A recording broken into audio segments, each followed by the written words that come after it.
Voices from Oxford is going to be interviewing alumni of the university in a whole range of positions, jobs, countries, and today we have the pleasure of interviewing Laurie Coupland, who is Director of English Language Courses and Short Courses at St Clares, Oxford. It's a college that teaches people English and teaches people various subjects for the International Baccalaureate.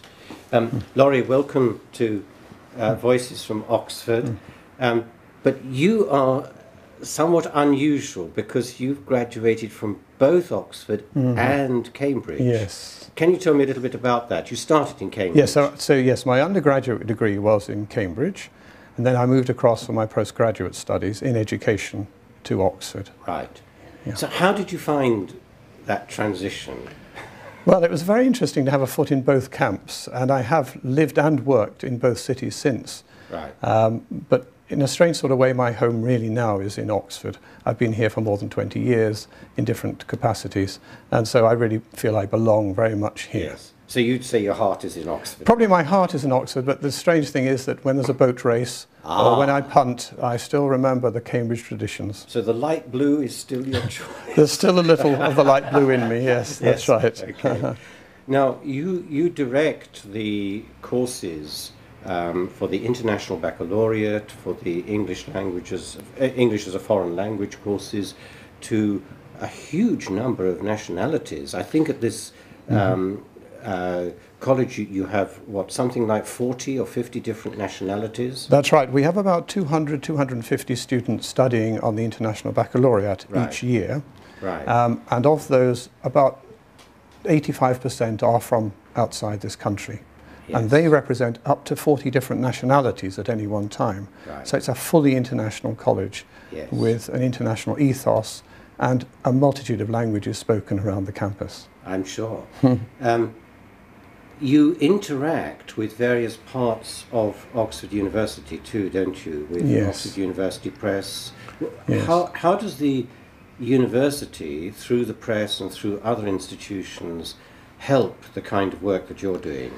Well, obviously Oxford is a brand name in itself, so it's very important for our marketing. This is the big USP that we can offer. It attracts people to us immediately, the proximity to the university. And so therefore we do have many links with the university.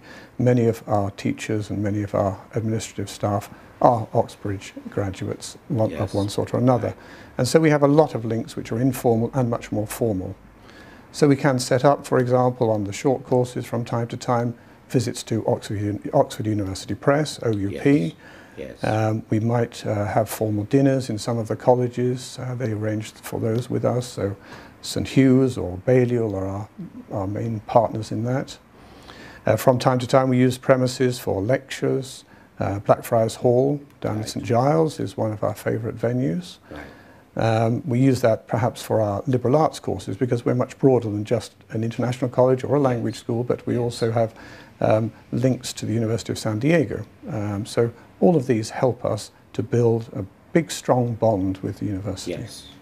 Now, on the international side, you have also been with the British Council in various countries.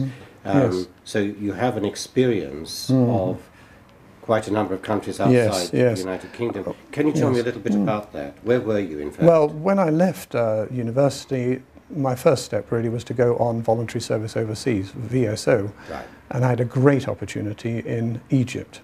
So I spent a full year there at the University of Asyut, teacher training, teaching the future teachers of English up and down the Nile. And the welcome there was just so magnificent that I still remember that very warmly in my heart at the moment. Yes. In addition to that, I've spent time with the British Council in South America, Venezuela. So that was for 2 or 3 years I spent on the administration side and also working away with English language development. Yes.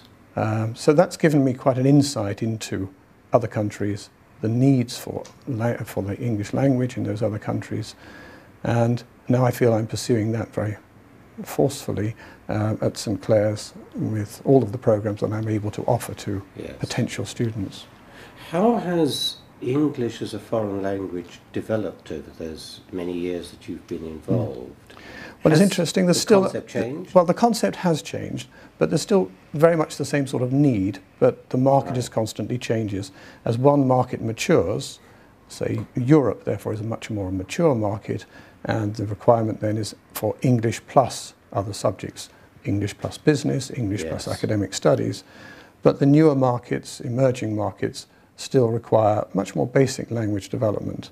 Yes. So it's an interesting, we have to keep responding to the demands in the marketplace from those two main sectors. And I understand that even here in the United Kingdom, there are a large number of people studying English. Well, that's right. The latest records... As a foreign language. Well, the latest records indicate that we have something like 500,000 students who choose the UK to learn English each year. Yes. Now, it's an international market, so that's 43%, we believe, of the total market. Right. A number go to the USA, to Australia, New Zealand, Malta even, but the UK is the big prestige end of the market, really. And Oxford has that sort of brand. And Oxford helps us enormously in all of that. Yes. Oxford English. Indeed, yes. Yes. I'd love also to explore a little bit the question of what you do when your busy schedule comes to an end. What do you do to relax, Laurie? How do you recover your It's energy? very strange, but there are so many times of the year that you feel you're going to have a chance for relaxation. It never seems to happen because there are so many different requirements of us. I suppose my main relaxation, though, is sporting. I need to relax. I love to go into the countryside around here. These are the opportunities we all have. The Cotswolds are so close by. Yes. London is just an hour away, so going to the galleries and museums are my real passion, I have to say. Yes. Well, Laurie Coupland, thank you very much for being interviewed for Voices from Oxford. Thank you very much.